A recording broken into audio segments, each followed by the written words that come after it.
Hello friends, 626 days of war.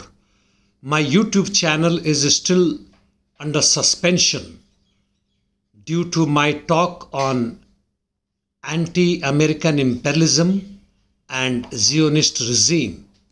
The war zone in Ukraine is pretty active.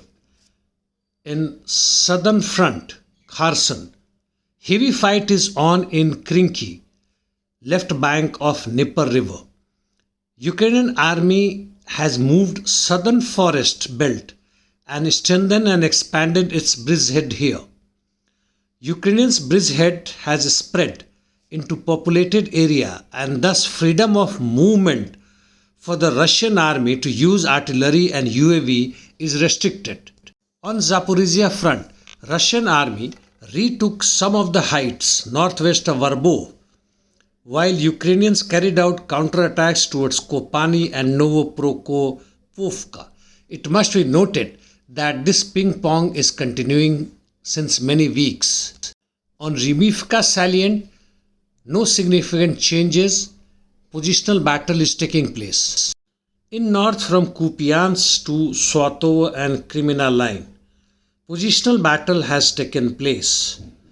Russians made some gains towards Makivka and they are inching towards Oskol at pretty slow pace. In east on Avdiivka front, Russian army established itself on the outskirts of Petrovsky or Stepov after crossing railway tracks and also entered inside the village. It also advanced towards railway line north of Krasnohorivka. This will help it advance towards Petrovsky from different direction and up to Berdichi. To derail the Russian army's advance in north, Ukrainian army carried out counterattacks from Novokalinovo direction towards Krasnohorivka, however, did not succeed. In southern flank, Russian army is pressing to south and southwest, however, no noticeable changes.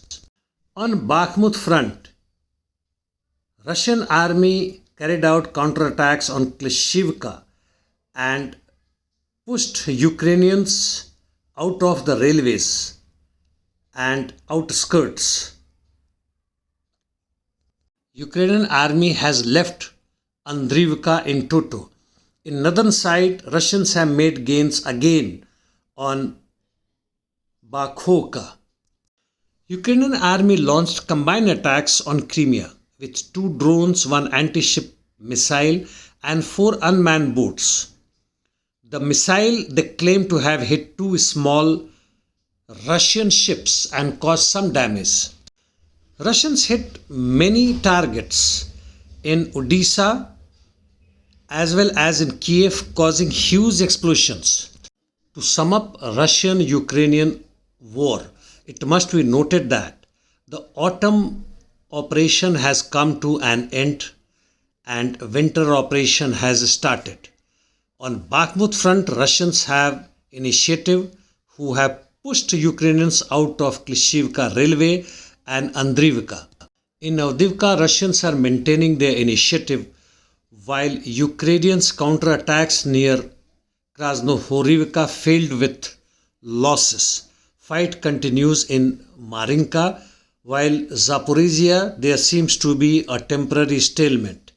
In Kupiansk, Swatovo, Crimea, by and large, positional battle taking place, while in Kherson, Ukrainians here at least are maintaining their initiative, increasing and widening their bridgeheads by landing their troops, arms, ammunitions, even small armors if we believe the informations from their side.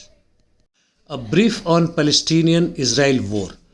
IDF launched offensive at beach access and captured Ansar government complex and now advancing towards Palestinian parliamentary complex. In north, it has captured Badr complex. As far as Hezbollah is concerned, it has not still launched a full-fledged attacks against Israelis but continuing its war effort by launching various missiles and rockets.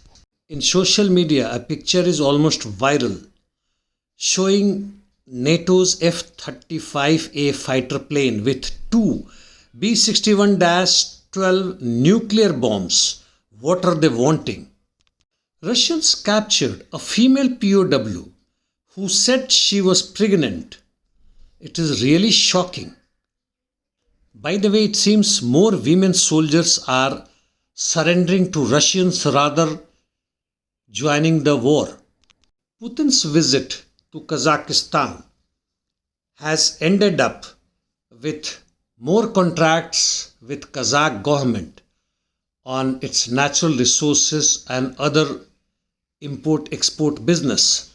But it is clear that Kazakhstan, like many other countries, so-called independent and sovereign ones, where the capitalist class controls natural resources and people's property, are wanting to diversify their contract to Western powers as well as with Russia and China for higher profit on the cost of people's lifestyle, which is going down every day.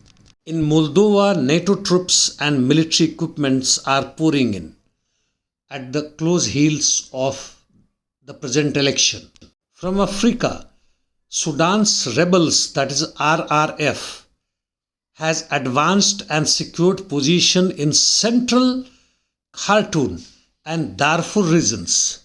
Who are supporting them against the Sudanese government and its military? Lastly, Washington